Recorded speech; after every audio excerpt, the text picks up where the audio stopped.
دلوقتي برضه رفع عليكي بلاغ.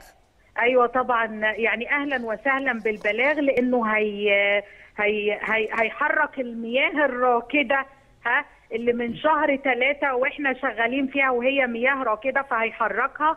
انا بقول لحضرتك ان انا اقسم بالله العلي العظيم، والشهاده ديت انا تقدمت كلمه حق لوجه الله، ان اللي كانوا فوق اسطح مباني مجلس الشعب بعض افراد حرس مجلسي الشعب والشورى وعمال اليوميه، بعض عمال اليوميه المغرر بيهم. وحضرتك انا عندي الدليل والفيديوهات لا تكذب.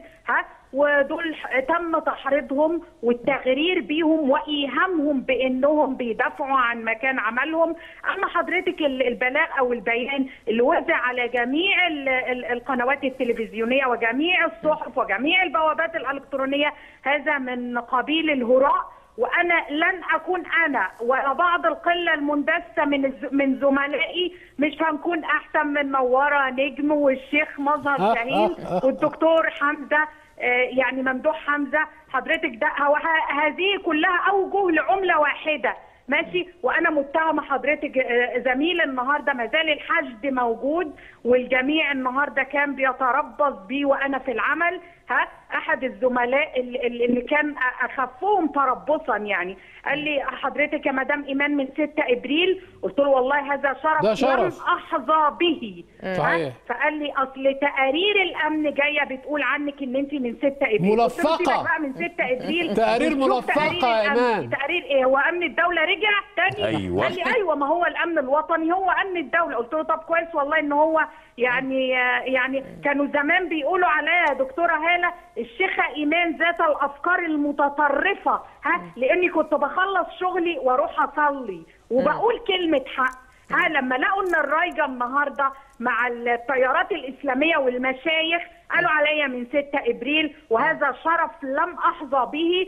حضرتك 12 حركه سياسيه وحزبيه متضامنه معانا، واحنا هنفضل ثابتين على كلمه الحق، وبنقول قيادات مجلس الشعب كان لابد ان ترحل مع فتحي سرور وهو سامي مهران وعبد الغفار هلال، لانهم خربوا المجلس وقادوا حمله تخريب منظمه من 13/2 لحد وقتنا هذا، ولا حياه لمن تنادي. الدكتور محمد عطيه بيقول ان انا ليس لي سلطه عزل الامين العام والسلطه بيد المجلس العسكري، ماشي، ولكن هم مش هينظروا للموضوع دوت لان 23 اول جلسه قرب، ولا داعي، ويبقى بقى ايه يشربها بقى رئيس مجلس الشعب.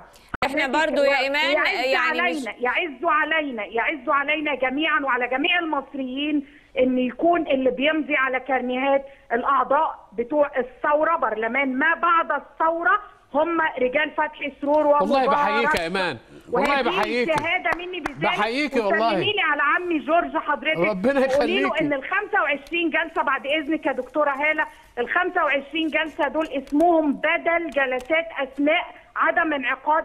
اما المجلس بيبقى منعقد ناخد جلسات بعددها، مش منعقد بناخد بدل 25 جلسه، لاننا مرتباتنا زي الزفت. انا اساسيه بعد 20 سنه حضرتك 400 جنيه، فالبدلات دي هي اللي بتنقذ العمليه بعض الشيء.